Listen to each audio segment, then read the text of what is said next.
Let me start the recording here. And very good. So we were talking about DAC, digital to analog converter. And since this is an engineering course, our discussion cannot be complete until we go inside a very simple DAC and see how analog to digital conversion work. That is very important because DACs are integral part of analog ADCs. So DAC is actually used inside an ADC. One of the components of DAC is ADC. Uh, so very famous DAC circuit. ये पक्का तो नहीं है, permanent लग रहा है ये इधर मैंने कहा ना रखा करेंगे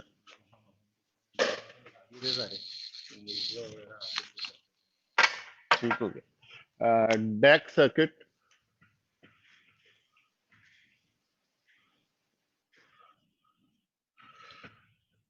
The most famous one is R2R,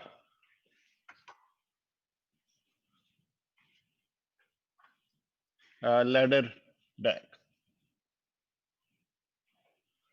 CD, R2R, ladder DAC. And so what's inside this R2R ladder DAC? Basically, you need very highly accurate R resistance and 2R resistance. So the DAC we have sent you already has those resistances. So there we bought I think about 1,000 of them, and we very carefully selected only the very accurate ones from those, which took us a long time to actually check what are the most closer to 10K and 5K. So we use 10K and 5K resistance. So that's why the results, you can see from the audio output, uh, are very uh, clear. It's not a bad 8-bit DAC. It's very good 8-bit DAC. So this is how the DACs are made.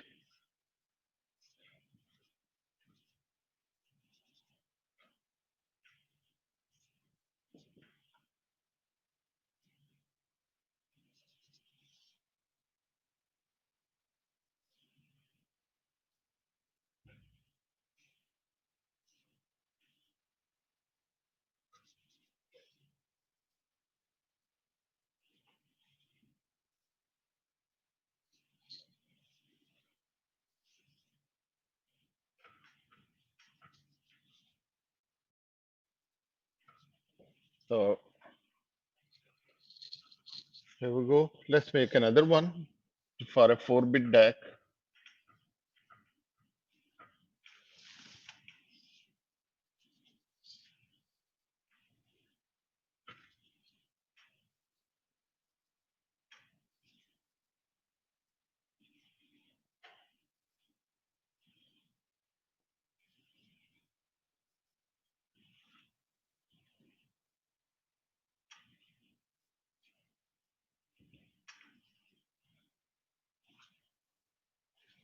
So this is the basic circuit of a uh, R2R ladder DAC. So in order to see it's working, these are the inputs. Here uh, we can apply digital inputs.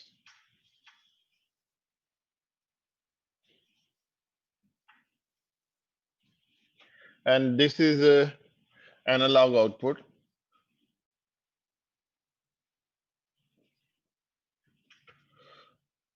This current, since this is going to operation amplifier, the current here is almost zero.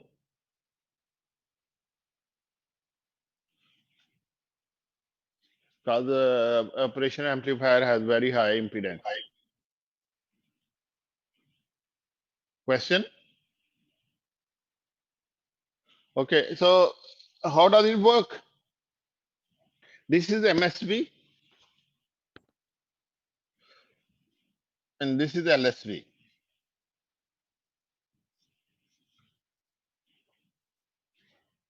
So to see how it works, we have to see what happens when we apply some digital input. For example, if we apply 100 as input, MSB, LSB. तो इसके नीचे कुछ चीज रखो तो उधर उधर से रखो कुछ चीज उसके नीचे रखो. So when we apply 100, this is 1, this is 0, this is 0, this is 0, which basically means that this is plus 5. Now here we have to talk about voltages because that's how, if we don't talk about voltages, we won't be able to convert analog digital input to analog input. So here, this is here we have to talk about voltages.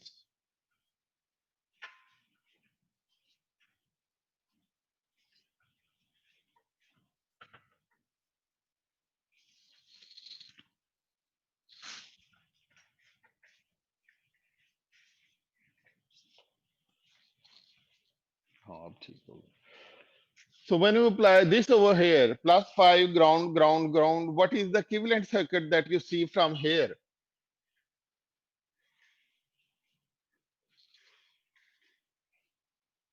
What is the equivalent circuit that you see? This is ground. So ground means a ground here. So from here, what do you see? Two are going to ground, two are going to ground. So what is the equivalent value of these two?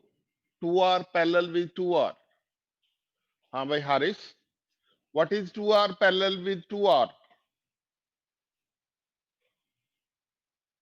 Haris, are you there? R. 2R parallel with 2R. Haris. Haris की बात नहीं आ रही. कोई और? Hasan Raza. 2R parallel with 2R. Sir R. R. Very good. Simple. मैंने कहा थोड़ा आपका सर्किट का देखो कि कुछ याद है आपको. तो 2R parallel with 2R, R. So this is R. R plus R, 2R. So this is 2R. 2R parallel with 2R. चलो जूम कर दो. हाँ बस ठीक. So 2R parallel with 2R. Again this is ground. बड़ा जबरदस्त किसी ने सर्किट बनाया है. बहुत कमाल के छोटे छोटे सर्किट हैं जिन्होंने डबल ई का जो है ना कमाल ही कर दिया. डबल ई को पता नहीं कहां से उठा के कहां पे पहुंचा दिया. मतलब एक तो गालिब की शायरी है ना एक तरफ,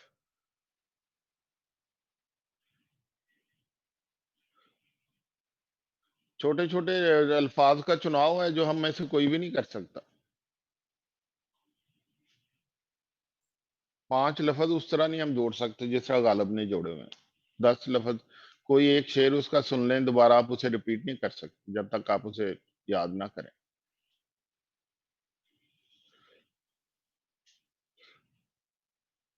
So just like that here, this is electrical poetry, engineering poetry in front of you. कमाल की पोइट्री है ये. Just amazing. हर जगह पे आपको ऐसी ऐसी गजलें, ऐसी ऐसी नज़में नजर आती हैं कि you cannot compare with, you know, छोटे मोटे शायर इस तरह का मुकाबला कर ही नहीं सकते. So this is R. This over here is 2R. 2R parallel with 2R again. This over here is R, R plus R, 2R here. So 2R. So equivalent circle comes out to be, if you start from there, it comes out to be plus 5 volt, 2R resistance,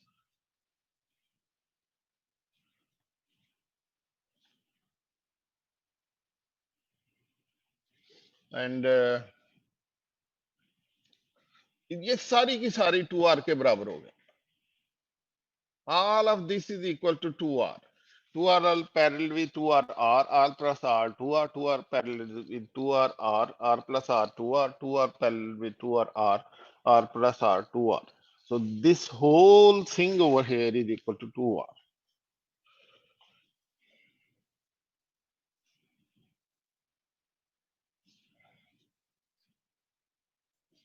So V out will be how much? What will be the output voltage?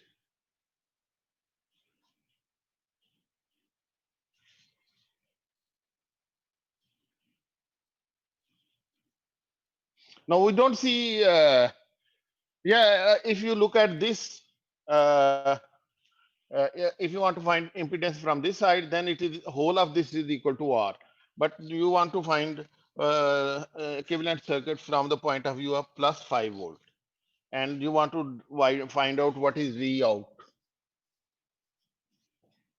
So not the driving point impedance in this direction, but we want to find out V out. So V out is this, starting from here, 2R, 2R. Whole of this is equal to 2R, 2R. V out. So what is V out here? क्या किसके बराबर होगी? Sir, 2.5? हाँ, very good. 2.5 volt. Well done. 2.5 volt. So when this is 1, we say the output comes out to be equal to 2.5 volt. तो हम कहते हैं कि इसकी weightage है 2.5 volt. In analog realm or in analog domain, this one is equal to 2.5 volt. Now let's do the second analysis, where we make this equal to plus 5, this equal to ground.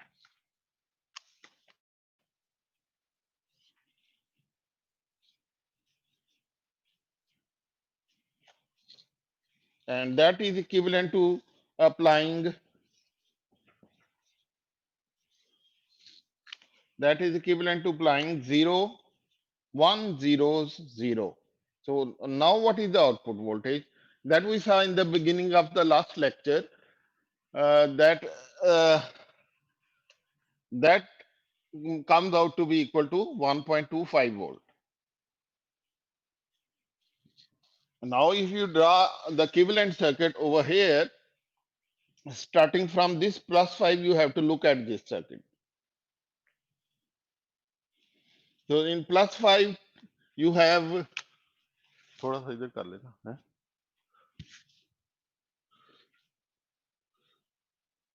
you have, starting from here, you come across this resistance on the road, 2R. From here, current can go into this direction, which is 2R. So there are two directions over here. One is this one, 2R, and other one goes in this direction. So when the current that goes in this direction comes across this resistance R, then it comes across this resistance 2R.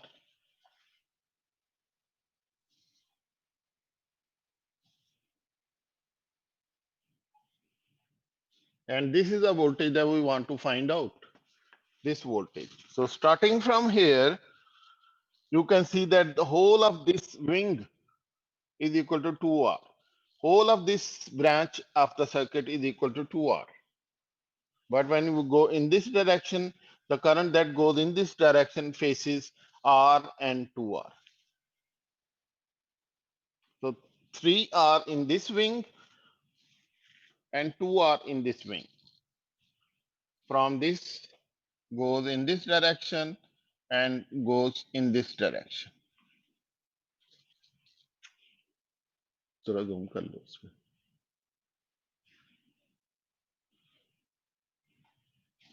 So that we talked about that in the last lecture, that this comes out to be equal to 1.25 volt.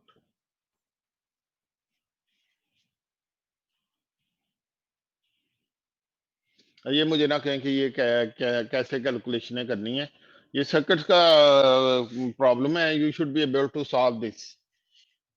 मुझे so this comes out to be equal to 1.25 volt.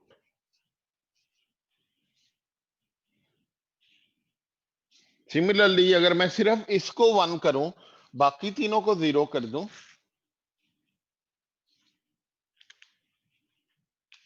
चलो एक को 1 करूं, बाकी तीनों को 0 कर दूं, so this output comes out to be equal to 0.625.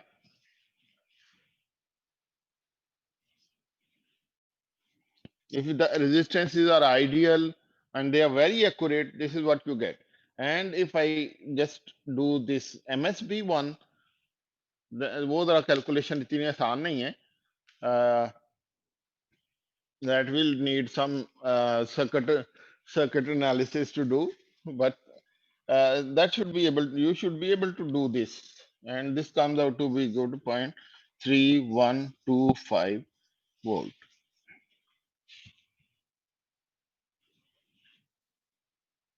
So every bit has a voltage over here, which goes from half होती जाती है.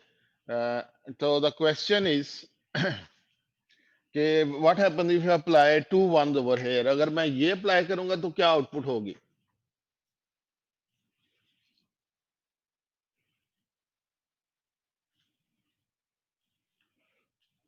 ये अप्लाई करूंगा तो क्या आउटपुट होगी? हाँ भाई, कोई बताएगा? नीचे ईमान, ईमान, are you there? Iman,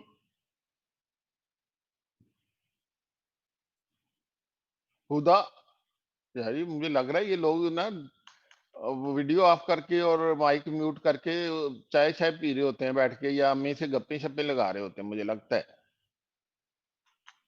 Huda,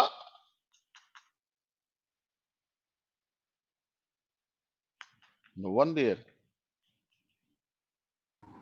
sir आपको आवाज आ रही है? हाँ अब आ रही है आवाज. चले कोई तो बैठा हुआ है यहाँ पे, बाकी तो सब लोग लगता है कि दाएं बाएं हो गए हैं.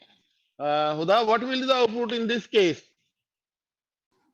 I think 2.5 plus 1.25. 2.5 plus 1.25, which is the weightage sum of these two inputs. ये कौन सा लॉ लगा है इसमें? चलो आप देखते हैं कि आपकी कितनी लाइक है. ये सर्किट का कौन सा लॉ है? सर्किट के थ्योरम होते हैं ना, ये कौन सा थ्योरम है? Yeah. There's superposition. वो very good, superposition theorem. The voltage at any one point of the circuit is equal to the sum of voltages, making one equal to one. एक voltage को रहने दें and make the other all other voltage sources ground, plus activate one of the other voltage source and make all other ground. So that's basic superposition theorem. So this is the most interesting application that I have found of the superposition theorem, कि अगर एक से ये voltage आ रही है तो दो voltage source लगाएंगे तो ये voltage आ जाएगी. So very good. So that is superposition theorem. So that's the theory behind uh,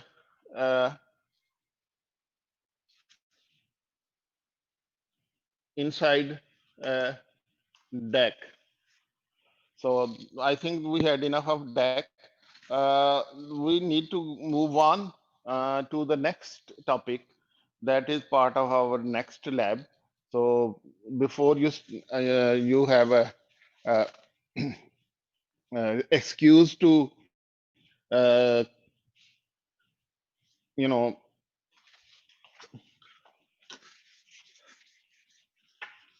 come after me कि सर आपने कोर्स तो पढ़ाया नहीं है, थ्योरी पढ़ाई नहीं, लैब पहले ही हो गई है. So let's go to the little bit of theory in this lecture and the next lecture. And the topic is the most important. ये topic आपको काफी अरसे तक तंग करेगा. Before I go there, Maria कोई क्लास का क्विज कब है?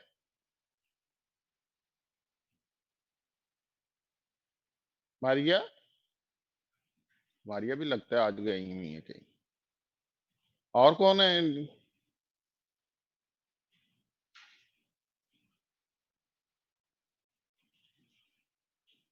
Okay, so maybe we'll have a quiz this week और नेक्स्ट क्लास में देखते हैं, कोई क्विज करना जरूरी है क्योंकि अभी हमने 5-6 या जितने भी क्विज करने हैं पूरे वो हमें करने पड़ेंगे.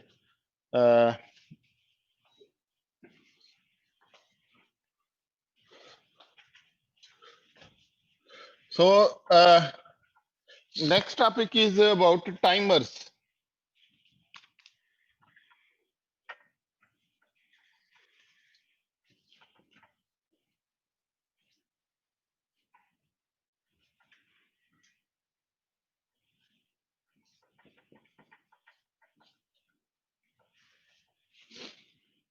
So as I talked about, timers are integral part of any processor, any computer in the world, be it uh, the desktop computer, anything, any embedded computer, anybody, timers are there. So basically, the timer is a counter.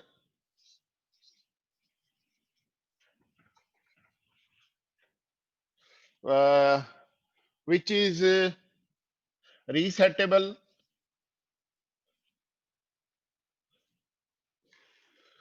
loadable, parallel loadable,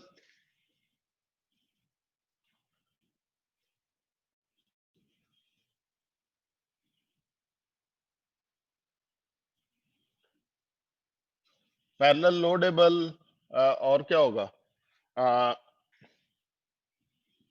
Clock frequency it can also be set through the software.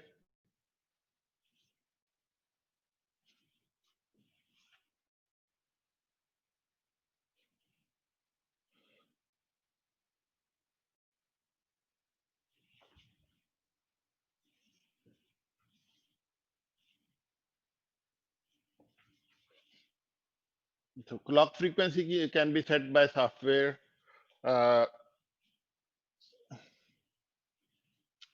can be 8-bit or 16-bit.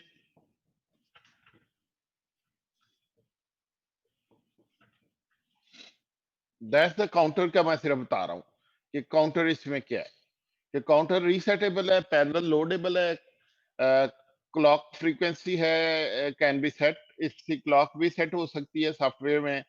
ये 8-बिट भी हो सकता है, 16-बिट भी हो सकता है. और ये कि जब ये ओवरफ्लो करता है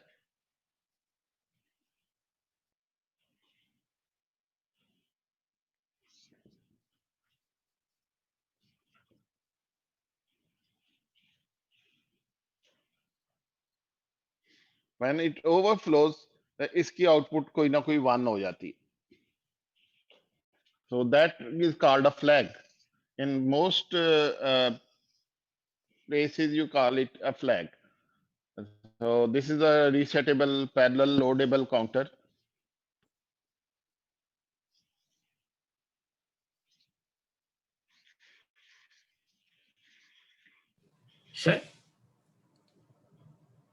राइट। हाँ जी, पूछे पूछे। सर आप क्या कह रहे थे, ओवरफ्लो होता है तो क्या आउटपुट हो जाती है? ये बताने लगा हूं। तो ये इसकी आउटपुट है n bit, n can be 8 और 16 आउटपुट। ये काउंटर है एंड एक और चीज है कि इसकी क्लॉक को स्टार्ट स्टॉप भी किया जा सकता है। क्लॉक कैन स्टार्ट और स्टॉप।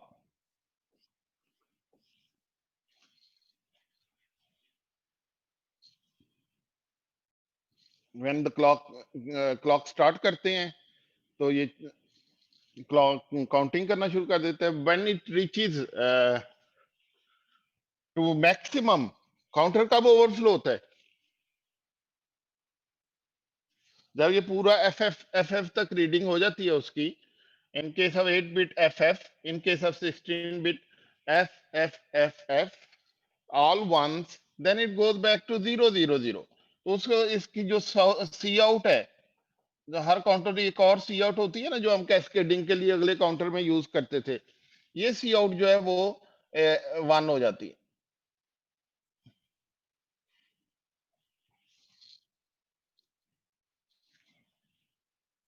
और वो जो है वो बेसिकली एक डी फ्लिप फ्लॉप में सेव हो जाती।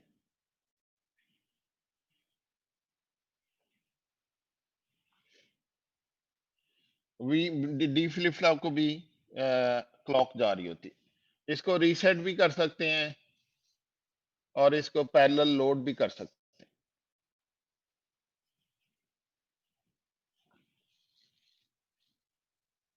इसकी आउटपुट भी किसी टाइम पे रीड कर सकते हैं हम।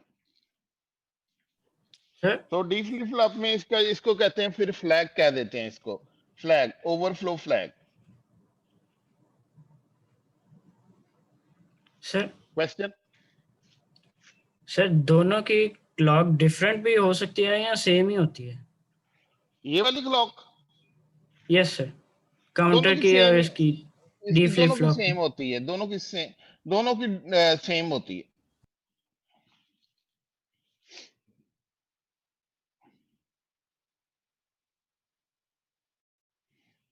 मैं ज्यादा इसकी डिटेल में नहीं जाना चाह रहा।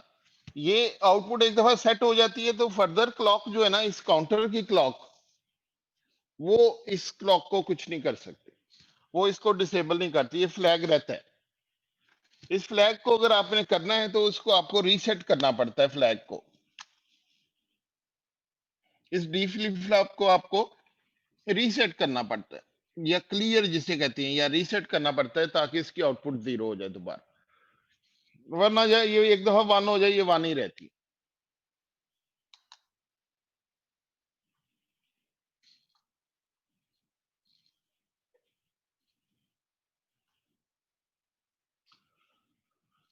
तो ये इसकी क्लॉक है।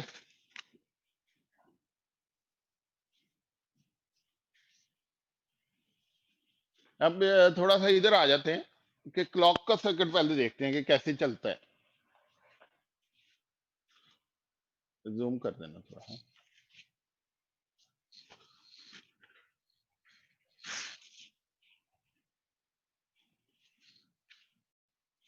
सिस्टम की क्रिस्टल फ्रीक्वेंसी जो है, ये आपकी क्रिस्टल होती है,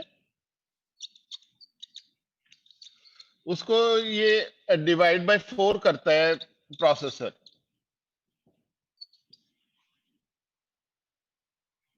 पता नहीं डिवाइड बाय 4 कैसे करते हैं हम, डिवाइड बाय 2 कैसे करते हैं, डिवाइड बाय 4 कैसे करते हैं, कुछ याद है? क्रिस्टल फ्रीक्वेंसी, उसको डिवाइड बाय 4 कैसे करेंगे? सर आई थिंक दो दो फ्लिप फ्लॉप्स होते थे उसमें। 2 फ्लिप फ्लॉप लगेंगे ना। एक फ्लिप फ्लॉप की आउटपुट जब टॉगल करेगी तो वो डिवाइड बाय 2 होगी, उसकी आउटपुट दूसरे फ्लिप फ्लॉप को देंगे तो वो कितनी हो जाएगी? 4 डिवाइड बाय डिवाइड 4। बाय 4। तो ये डिवाइड बाय 2 और डिवाइडेड बाय 4 का कॉन्सेप्ट बड़ा कॉमन है कि ये अगर आपके पास है flip flop, D flip flop, और इसकी ये वाली Q डैश आउटपुट मैं इनपुट पे लगा दूं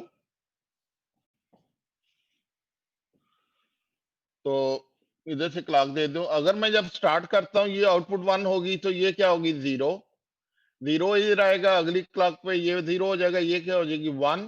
तो इस क्लॉक के हर एज के ऊपर,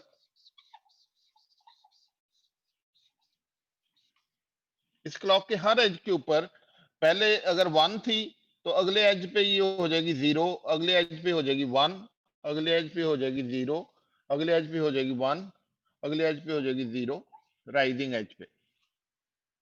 तो as you can see here कि ये वाला फ्लिप फ्लॉप इस क्लॉक की एज पे ऑपरेट करेगा, राइजिंग एज पे। Since the output can only change after a rising edge, तो इसकी फ्रीक्वेंसी जो है ना इससे डबल से कम नहीं हो सकती, इसकी हमेशा फ्रीक्वेंसी डबल से ज्यादा ही रहेगी। तो इन दिस केस अगर मैं ये डायरेक्ट लगा दूं तो ये डबल फ्रीक्वेंसी वाला, तो this frequency is divide by 2 of this. ये क्लॉक है आपकी, ये Q आउटपुट है विच इज डिवाइडेड बाय 2। यही आउटपुट अगर मैं किसी और फ्लिप फ्लॉप को दे दूं एज ए क्लॉक, तो उसकी आउटपुट क्या हो जाएगी डिवाइड बाय 4। सो बेसिकली दो फ्लिप फ्लॉप यहाँ पे लगे हुए हैं जिसकी ये क्रिस्टल की इनपुट जो है वो इन दो फ्लिप फ्लॉप को जा रही है, and output is what is called system clock.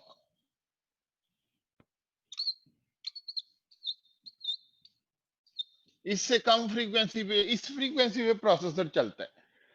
Processor जो है ना एक एक इंस्ट्रक्शन जो है वो सिस्टम क्लॉक के ऊपर ऑपरेट करता है।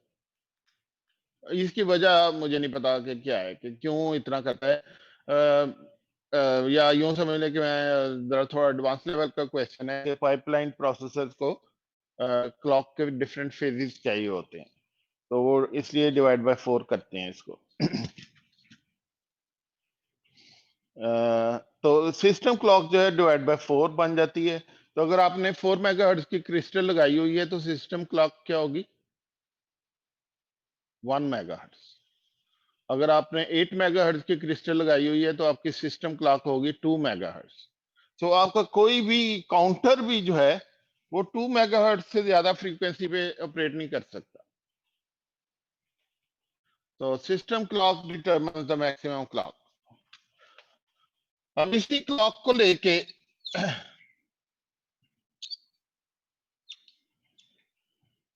8 बिट काउंटर को दे देते हैं।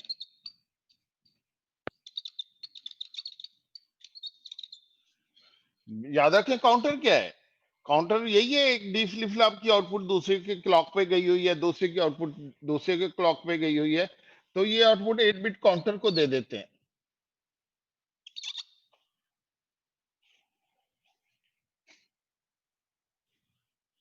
तो ये वाली आउटपुट क्या होगी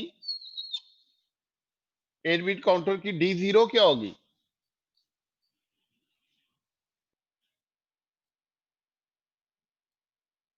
एनीवन डिवाइड बाय 2। तो अगर हमने started from 4 megahertz crystal, this system clock will be 1 megahertz, this will be 500 kilohertz, this will be further divide by 2, D1 will be divided by 2, 4, this will be D2 will be equal to divided by 8। तो zoom करना यार इस इधर कर।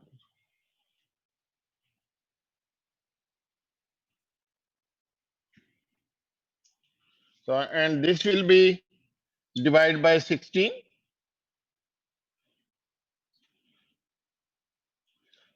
divided by 32, and so on, divided by 255 6। तो ये चलता जाएगा until we get to divide by 256।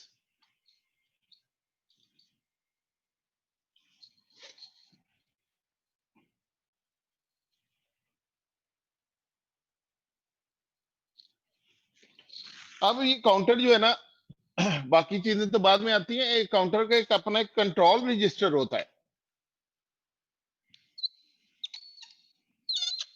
Control register. इसमें जो आप डाटा राइट करते हैं वो पोर्ट पे नहीं जाता। इसमें जो भी डाटा राइट करते हैं इसका भी एक एड्रेस है, ये भी एक पोर्ट है, कंट्रोल रजिस्टर ऑफ टाइमर।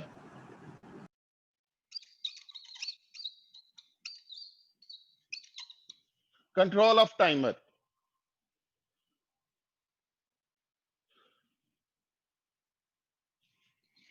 तो ये वाला कंट्रोल जो है ये डिसाइड करता है कि इस टाइमर ने कैसे बिहेव करना है। फॉर एग्जाम्पल इसकी एक आउटपुट होती है, वो होती है PSA, pre scalar. PSA, pre scalar activated और नॉट। और वो किधर जाती है?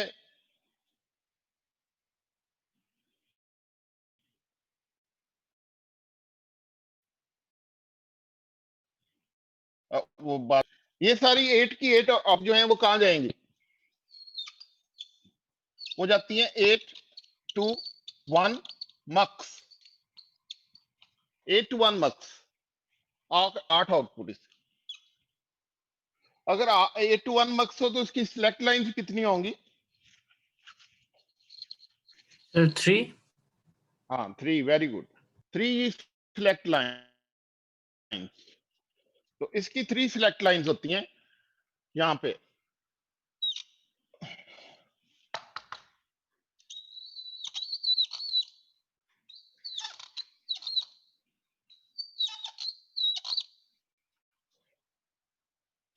अगर ये सिलेक्ट लाइन मैंने इस रजिस्टर में ये सर यस, सर ये PS से सर रिपीट कर देंगे, होता क्या है?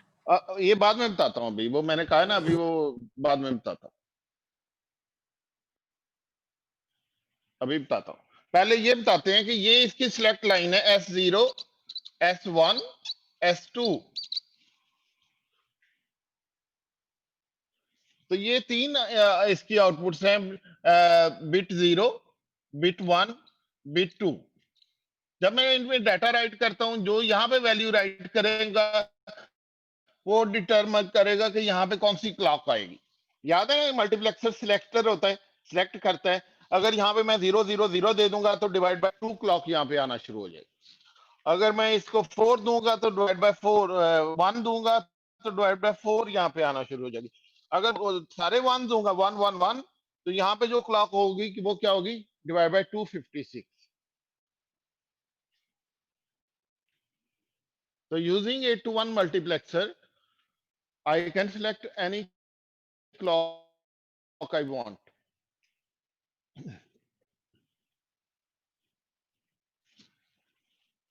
तो याद रखें 0 0 means divide by 2। Divide by 1 कैसे मिलता है? उसके लिए ये PSA यूज होती है कि यहाँ पे एक और 2 to 1 मक्स होता है। ये PSA is coming from here. If PSA is 0, what will be the output? If PSA is 0, what will be the output? Sir 1 megahertz की क्लॉक होगी। हाँ, उस वक्त ये सारा बाईपास हो जाएगा। Pre scalar will not be activated, so direct 1 megahertz की क्लॉक यहाँ पे आ जाएगी। अगर PSA 1 है फिर ये सर्किट एक्टिवेट होगा, फिर ये तीनों मैटर करेंगी कि ये यहाँ पे हमने क्या स्टोर किया हुआ है। इफ दिस इज 0 0 0, ये डिवाइड बाय 2 होगी। तो अगर इसको 1 कर देते हैं, फर्दर सिलेक्शन दी हुई है वो इसलिए कि डिवाइड बाय 9 9 to 1 मल्टीप्लेक्सर बनाना था उन्होंने बेसिकली, ताकि डिवाइड बाय 1 भी हो जाए, डिवाइड बाय 2 भी हो जाए, डिवाइड बाय 8 हो जाए। तो 9 to 1 मल्टीप्लेक्सर बनाने के लिए जाहिर है फिर ये 2 फ्लिप फ्लॉप उनको लगाने पड़े। एक ये वाला फ्लिप फ्लॉप है, ये पीएसए से सिलेक्ट होता है कि 0 करेंगे तो without any pre scalar maximum clock चली जाएगी। अगर प्री स्केलर इसको 1 करेंगे तो प्री स्केलर एक्टिवेट हो जाएगा और इनमें से कोई एक क्लॉक जाएगी।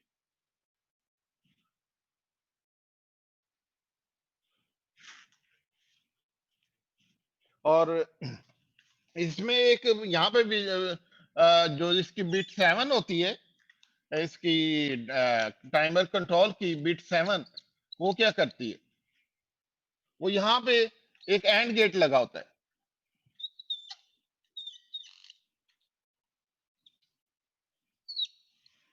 आई hope you can see this and gate. अगर ये एंड गेट की आउटपुट 0 हो जाएगी तो क्या होगा, अगर ये 0 हो जाएगी तो क्या होगा, एंड गेट की इनपुट अगर 0 होगी तो क्या होगा।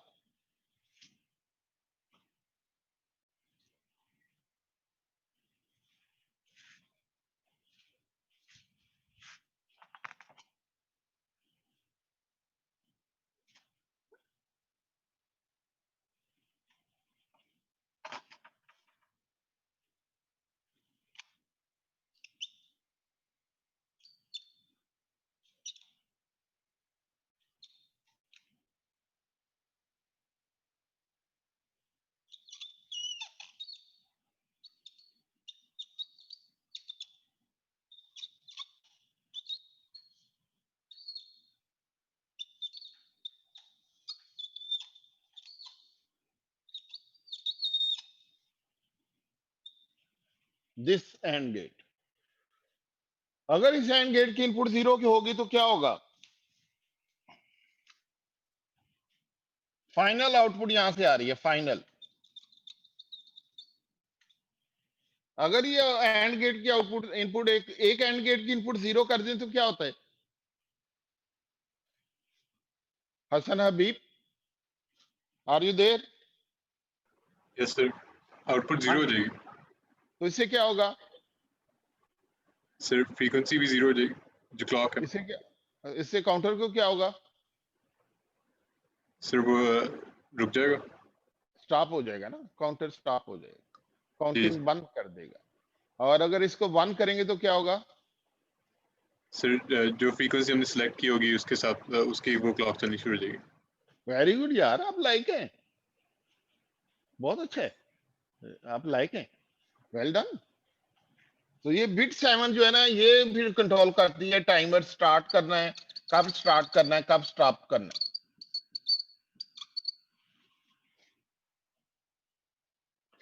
तो बेसिकली इससे ये है कि आप पहले सारा कुछ सिलेक्ट कर लेते हैं, इन सारी बिटों को आप लेदर लेदर सेट कर सकते हैं। किस तरह से कर सकते हैं, मैं कह सकता हूं टाइमर, इधर करना थोड़ा जूम करना, टाइमर, काफी सारे टाइमर हैं, टाइमर ये कैपिटल में यूज होगा, टाइमर 0 डॉट बिट 7 भी लिख सकता हूं मैं, लेकिन कहीं डिफाइन हुआ है हैश डिफाइन, कहीं पे हुआ हैश डिफाइन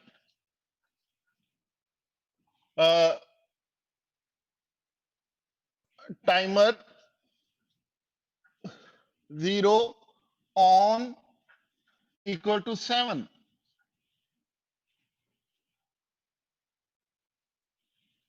तो कहीं ना कहीं ये हैश डिफाइन जो आपका प्रोसेसर है उसकी अंदर कहीं ये डिफाइन हुआ है कि timer 0 on is equal to 7 के बिट 7। तो यहां पे मैं टाइमर 0 ऑन जब लिखूंगा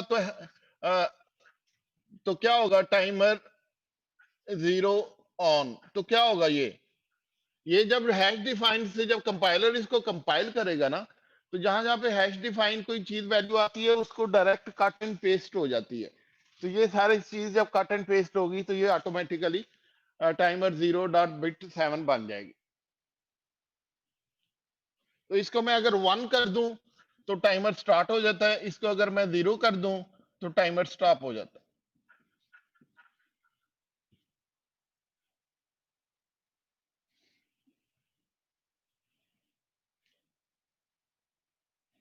इसी तरह मैं ये सारी बिट्स को सेट कर सकता हूँ और भी बिट्स हैं थोड़ी सी ज्यादा, उनमें इंपॉर्टेंट जो फंडामेंटल चीज थी वही थी कि इस फ्रीक्वेंसी क्या करती है और कैसे इसको आप कर सकते हैं, कंट्रोल कैसे करते हैं। क्लॉक का कंस्ट्रक्ट जो है ये मेरा ख्याल नहीं क्या उसमें दिया होगा, आपको मिलेगा, पूरे पेज का क्लॉक का सर्किट है।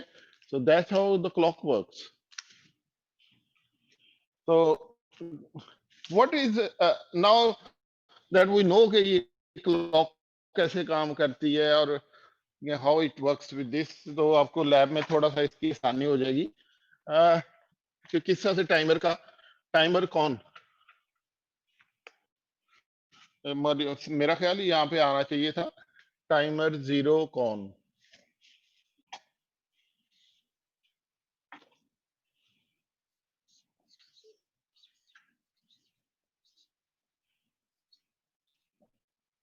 कंट्रोल, ये एक खास पोर्ट है, ये भी एक किसी पोर्ट एड्रेस से रिप्लेस हो जाती है। जैसे पोर्ट बी है, पोर्ट सी है, यहाँ पे एक रजिस्टर लगा हुआ है, इससे आप रीड नहीं कर सकते, इस पे सिर्फ राइट ही कर सकते हैं।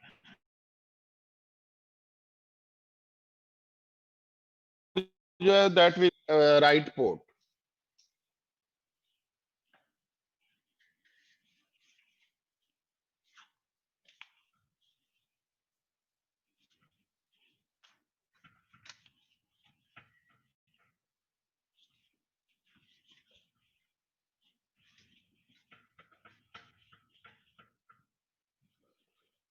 So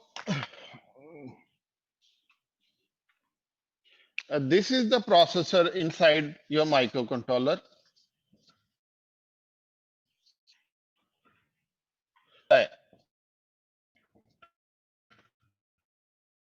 या काउंटर, इसके प्रोसेसर से कोई ताल्लुक नहीं है।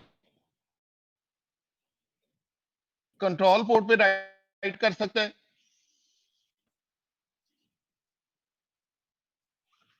इसको पैरेलल लोड कर सकते हैं।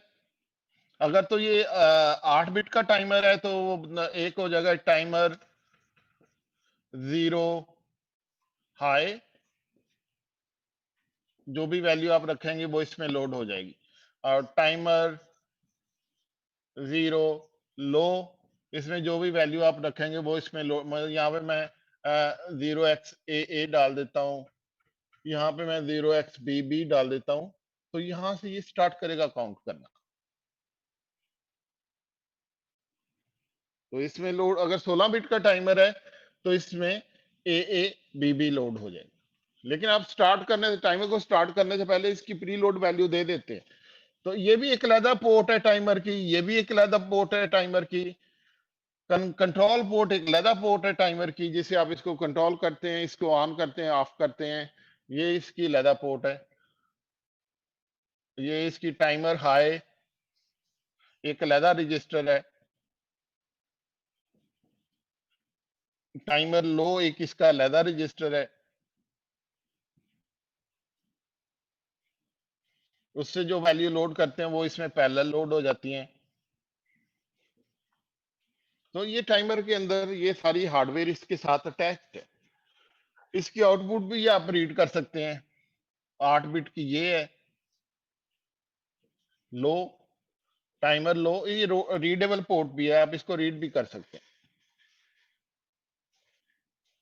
कोई करता नहीं है, क्योंकि what you do is, I tell you why, क्यों नहीं करता।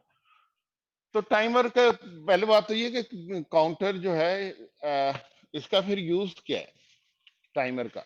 टाइमर का यूज ये कि what you want to do is you want to tell him कि यार ये तुम टाइम जो है ना इसको कहते हैं आपके काउंट करो, और जब पर्टिकुलर काउंट हो जाए तो मुझे बता दो।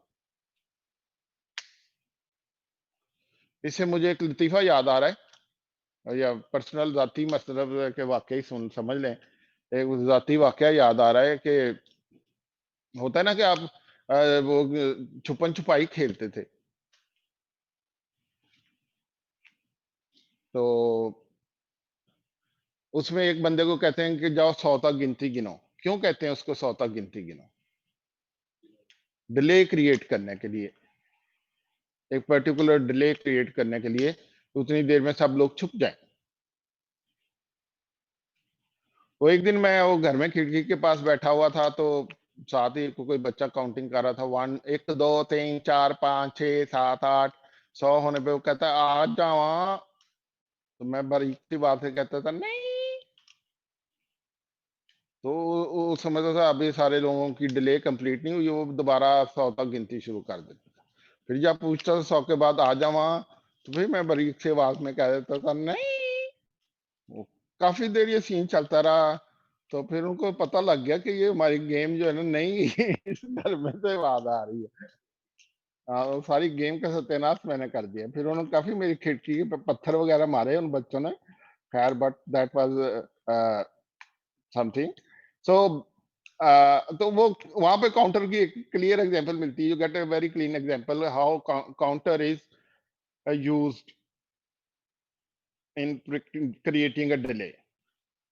So if the person is counting every number in 0.5 second, then the total time you get after 100 count will be exactly 50 seconds. So if you want to generate a time, particular time, first of all, you need to see what is the time period of this clock that you're giving to the counter. If the timer clock over here, this final clock,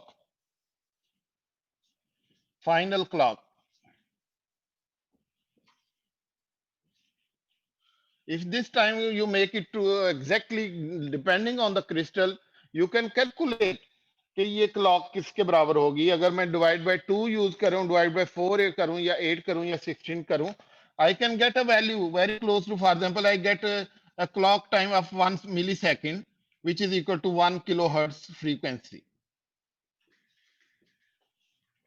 Then I know that this counter is giving me ये इस इतने से गज के साथ time को major करेगा। 1 millisecond का एक गज है, यॉर्ड स्टिक है, उससे ये काउंटर मेजर करे, और मुझे कुछ नहीं करने की जरूरत माइक्रो प्रोसेसर को। आप इसे कह देते हैं कि भाई इतने सेकंड काउंट करो, इतने millisecond, when the count is over tell me, I am doing something else in the mean time. So that makes this timer very very highly powerful. Industry में टाइमर का बड़ा role है कि आपने कोई valve खोलना है, तो आप नहीं चाहते कि सॉफ्टवेयर में कोई इसको कंट्रोल करें, आप चाहते हैं कि हाईली एक्यूरेट हो। कोई वाल्व खोलना है जिसमें किसी टैंकी में किसी बोतल में पेप्सी डालनी है, तो वाल्व एक पर्टिकुलर टाइम के लिए खुलेगा, बोतल फुल हो जाएगी, बोतल आगे मूव करेगी, अगली बोतल will come under the valve और द टैप, पेप्सी का जो टैप है, it will come under the tap, valve खुलेगा, एग्जैक्टली पर्टिकुलर टाइम का वो भर जाएगी। अब वो आप कोई आप बंदा तो नहीं रख सकते कि यार इतनी देर के लिए खोलो, इतनी देर के लिए बंद करो। So you need something. So every step of the way in the industry, you need a timer to measure the time. मतलब अगर किसी बॉयलर को यूज कर रहे हैं किसी एक पर्टिकुलर काम के लिए, तो थोड़ी देर अगर बॉयलर की क्लीनिंग करते हैं, किसी और चीज को बॉयल करना है आपने, तो एक पूरा एक टाइम स्टेप होते हैं कि इतनी देर इसमें पानी गुजारेंगे, इतनी देर इसमें फिर हवा गुजारेंगे, फिर इतनी देर इसमें पानी गुजारेंगे। So everything is timed. Previously वो टाइमर सेट करते थे मैकेनिकल, और वो इंडस्ट्री लेवल का जो मैकेनिकल टाइमर था, इट वाज वेरी एक्सपेंसिव। उसको वो सेट कर देते थे 1 घंटे के बाद, तो बैठ के देखते रहते कब उसकी बेल बजेगी।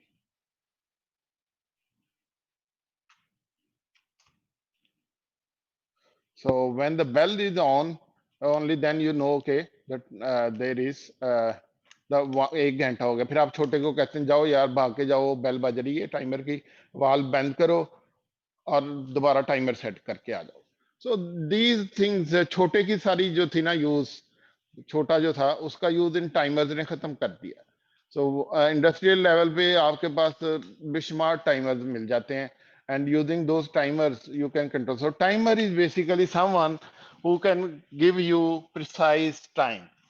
इसको कहते हैं टाइमर को कि 1 घंटे के बाद, 2 घंटे के बाद, 10 दिन के बाद, साल के बाद, 1 मिलीसेकंड के बाद, 10 मिलीसेकंड के बाद, you can adjust this timer to wake you up if you are asleep. अगर आप सो रहे हैं, it will wake you up after a particular time कि भाई मैंने जो तुम्हें कहा था, मुझे एक सेपरेट बंदे हैं, micro controller processor cannot do all the stuff. You will notice that it will have many people around him doing work for him. All processor has to do is to give couple of commands in 3-4 lines, and then just the processor is done. The rest of the job is done by a timer. Timer is powerful microprocessor. अगर आप इसको software में चलाएंगे तो ये तो कभी accuracy इसकी प्रॉब्लमेटिक रहेगी. So by setting up the timer, the first step is to step up the setup using Crystal to find out कि किस तरह से timer को set up करना है. That we'll see in the next lecture, and then we let go the timer. When the timer overflows, it gives the flag is set. So in our own convenience, we can check when the flag is set. If the flag is set, we can do something. So that is the part of the timer. So I think that's enough for today. So we'll use timer ke beshmar uses हैं. We'll talk about those uses in the next class. Basic idea of the timer is a device that measures time for you, for a separate device that measures time for you, and it's very powerful. All the embedded application need to have time measured. Real-time applications are cannot work without timer. And if any application that needs accurate time, that application is a real-time application. Any application that needs real time along with all the calculations, all the benchmark, all the stoppage point of the program, it needs time to go along with this. अगर आपने packet भेजना है net पे, तो आप कहते हैं किसी डिवाइस को कहते हैं पैकेट भेज दो, वो एक पर्टिकुलर टाइम के अंदर अंदर वो रिस्पॉन्ड करती है कि हाँ मैंने भेज दिया. अगर वो टाइम में रिस्पॉन्ड नहीं करती, that is not a real time system. A real-time system, every device has a timer attached. Within that timer, it has to respond. So if you have all the devices that obey within certain time, then we say that that is a system that is a real-time system. Okay, so traffic light is a good real-time system application where the time is very critical, very important, and that is real time, इंसानों का time. ये कोई 11.059 megahertz की clock नहीं है, उसकी clock seconds की clock है जो इंसान यूज करते हैं अपनी जिंदगी. So whenever we talk about a clock which is related to human beings, that is called real time clock. वैसे सिस्टम की क्लॉक प्रोसेसर की कोई भी हो, मेगाहर्ट्ज हो, गीगाहर्ट्ज हो, और वो चेंज भी होती रहती है. प्रोसेसर स्लो हो जाता है जब उसके पास काम ना हो, ज्यादा हो जाती है स्पीड जब काम ज्यादा हो. और real time clock doesn't change. वो सेकंड जल्दी नहीं गुजारेगी. It will remain fixed. Okay, so that's end of today's lecture. Thank you very much, Maria. Can we stop here, Maria?